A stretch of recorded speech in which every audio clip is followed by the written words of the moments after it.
இது வரைக்கும் 19,842 செலவு பண்ணியிருக்கிறேன். பட் அவ்வளோலாம் இருக்காது. ஏன்னா வீட்டுக்கு சென்ட் பண்ணுறது அதெல்லாம் இருக்குது. அதில் ஆல்மோஸ்ட் காலி ஆகிருக்கும். சம்மந்தமே இல்லாமல் கண்ணுக்கு தெரிஞ்சே வந்துட்டு விடுறதுக்கு எனக்கு விருப்பம் இல்லை.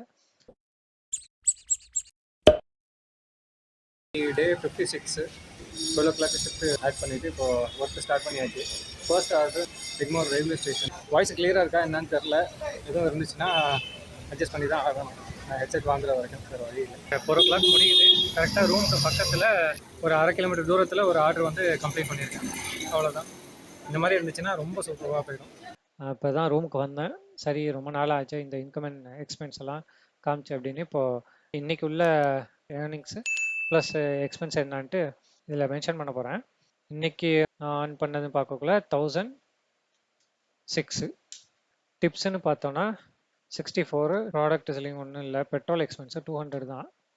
Food expense 130. இது வரைக்கும் 19,842 செலவு பண்ணியிருக்கிறேன் பைக்குக்காக. இந்த பைக் மூலயமா நான் ரைடு பண்ணி பெட்ரோல் எக்ஸ்பென்ஸு போக நான் ஏர்ன் பண்ண மணின்னு பார்த்தோன்னா 28,548. இன்னும் நான் ஏர்ன் பண்ண வேண்டியது 11,136.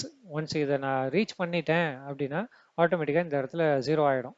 ஓகே, ஓவராலாக பார்த்தோன்னா 56 டேஸில் நான் இப்போதைக்கு எல்லா எக்ஸ்பென்ஸ் எல்லாம் போக ப்ராஃபிட்டில் கையில் இருக்கிறது 8,683 என் கையில் இருக்குது அப்படின்னு. பட் அவ்வளோலாம் இருக்காது. ஏன்னா வீட்டுக்கு சென்ட் பண்ணுறது அதெல்லாம் இருக்குது. அதில் ஆல்மோஸ்ட் காலி ஆகிருக்கும்.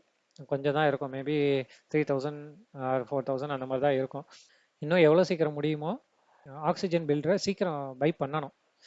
ஏன்னா ஸ்டேபிள் ஆக்கிட்டாங்கன்னா வந்துட்டு அமௌண்ட் அப்படியே மாறிடும்.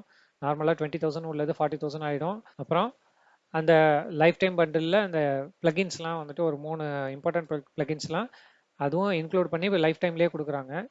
இந்த ஸ்டேபிள் ஆகிடுச்சு அப்படின்னா அதை ரிமூவ் பண்ணிவிட்டு அதை இயர்லி சப்ஸ்கிரிப்ஷன் மாதிரி மாற்றிடுவாங்க. மோஸ்ட்லி இன்னும் ஒரு 1 வீக்கில் டிசைட் பண்ணுவேன். சம்மந்தமே இல்லாமல் கண்ணுக்கு தெரிஞ்சே வந்துட்டு விடுறதுக்கு எனக்கு விருப்பம் இல்லை. எப்படியாவது அதை யார்கிட்டேருந்தாவது வாங்கி ரெடி பண்ணிவிட்டு இதுலேருந்து ஏர்ன் பண்ணி அந்த அமௌண்ட்டை கொடுத்து சரி பண்ணிடலாம் அப்படின்னு தோணுது. ஓகே, அவ்வளோதான் இன்றைக்குள்ள அப்டேட்டு. நல்ல தூக்கத்தை போடணும். பாடிலாம் செம்ம பெயினாக இருக்குது. காலையிலேருந்து நைட்டு வரைக்கும் ஓட்டுறேங்கிறாங்க அசால்ட்டாக. முடியலை. பாராட்ட வேண்டிய விஷயம் அவங்களெல்லாம். Okay, see you.